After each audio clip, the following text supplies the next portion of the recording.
పరద తీరింది నా సరదా. అనుపమ లీడ్ రోల్‌లో యాక్ట్ చేస్తున్న మూవీ ఇది. 'రిల్ స్క్వేర్' తర్వాత చాలా టైం తర్వాత రిలీజ్ అవుతున్న movie. And director Praveen Kandregula. రీసెంట్‌గా 'శుభం' మూవీ డైరెక్ట్ చేశారు. సో వీళ్ళ కాంబో వర్క్ అయిందా లేదా అనేది డీటెయిల్ రివ్యూలో చూద్దాం. దానికన్నా ముందు మన ఛానల్‌ని సబ్స్క్రైబ్ చేసుకోండి. పడతి అనే విలేజ్‌లో జరుగుతున్న కథ ఇది. ఈ ఊర్లో ఒక ఆచారం ఉంటుంది. అమ్మాయిలు పెద్దయ్యాక పరద వేసుకొని ఉండాలి. ఫేస్ కవర్ చేసుకోవాలి అని. ఒకవేళ పరదా లేకుండా ఎవరైనా బయట వాళ్ళు వీళ్ళని చూస్తే సెల్ఫ్‌గా సూసైడ్ చేసుకొని చచ్చిపోవాలి. లేదంటే ఊరికొక శాపం వస్తది. జ్వాలమ్మకి కోపం వస్తది. ఇది ఈ మూవీ మెయిన్ కాన్ఫ్లిక్ట్. ఇలాంటి మూఢనమ్మకాల్లో ఉంటారు ఇక్కడ వాళ్ళు. సుబ్బు చాలా స్ట్రిక్ట్‌గా ఈ విలేజ్ రూల్స్‌ని ఫాలో అవుతున్న అమ్మాయి. ఇలాంటి టైంలో ఒక ఇన్సిడెంట్ జరుగుతది. ఇక వాళ్ళ నమ్మకాలేంటి? మూఢనమ్మకాలేంటి? సుబ్బు ఈ విలేజ్ ట్రెడిషన్‌ని బ్రేక్ చేసిందా? దాని నుంచి ఫ్రీ అయిందా లేదా? అనేది rest of the story. Movie starts well. ఒక తోలుబొమ్మలాటతో ఈ స్టోరీని ఎస్టాబ్లిష్ చేస్తారు. ఈ ఊరి జనాలకి పరదా ఇంపార్టెన్స్ ఏంటి అనే ఒక బ్రీఫ్‌ని మనకు బాగా చూపిస్తారు. ఈ ఎస్టాబ్లిష్‌మెంట్ బావుంది. ఫస్ట్ 20 మినిట్స్ మెయిన్ ఈ మూవీకి.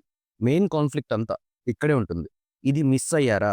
మళ్ళీ ఎక్కడా కనెక్ట్ అయ్యే ఛాన్సే లేదు. ఎందుకంటే ఒక ఫిక్షనల్ ఊరు క్రియేట్ చేసుకున్నారు వీళ్ళు. దాంట్లో కొన్ని రూల్స్ సెట్ చేసుకున్నారు. సో ఈ పీక్ స్టోరీ మొత్తం స్టార్టింగ్ చూస్తేనే తెలుస్తది. ఫస్ట్ హాఫ్ కొంచెం పర్లేదు.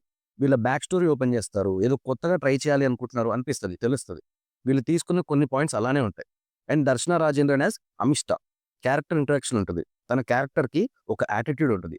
సో ఇలా వీళ్ళ క్యారెక్టరైజేషన్స్‌ని ఎస్టాబ్లిష్ చేయడంలో ఫస్ట్ హాఫ్ కొంచెం పర్లేదనిపించింది. చాలా బావుందన్నట్ల. పర్లేదంతే.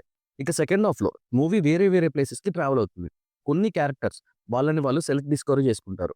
ఇలా సెకండ్ హాఫ్‌లో కూడా కొన్ని పాయింట్స్ ఉన్నాయి. కానీ అస్సలు కన్విన్సింగ్ అనిపించలేదు. ఒక సిట్యుయేషన్ తర్వాత డిస్కనెక్ట్ అయిపోతాం మూవీతో.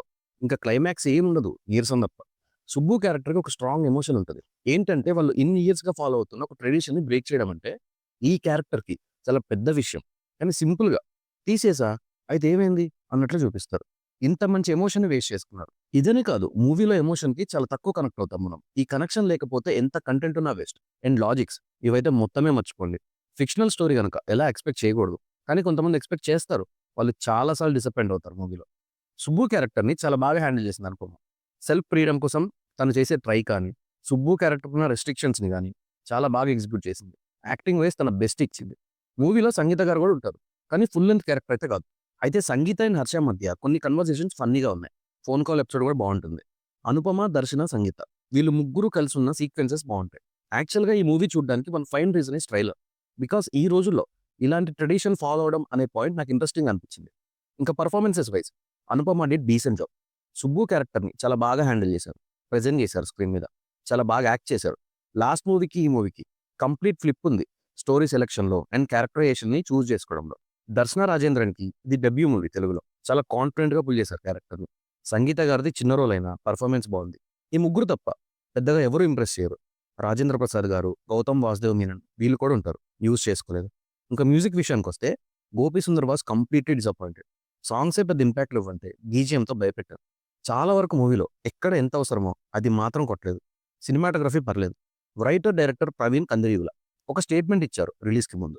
డిఫరెంట్ స్టోరీస్ మాత్రమే చూజ్ చేసుకుంటా అని. ఆన్ పేపర్, ఆన్ బోర్డ్ డిఫరెంట్‌గానే ఉండొచ్చు. ఆన్ స్క్రీన్ డిసప్పాయింట్ చేసింది. ఇక మూవీ ఎలా ఉంది? చూడాలా వద్దా అంటే నాకైతే స్ట్రిక్ట్‌లీ బిలో యావరేజ్ అనిపించింది. Average first half, below average second half. Women power ఎక్కువున్న మూవీ గనుక వుమెన్‌కి ఏమైనా కనెక్ట్ అవ్వచ్చు. నా రివ్యూ నచ్చితే సబ్స్క్రైబ్ చేసుకోండి. Thanks for watching.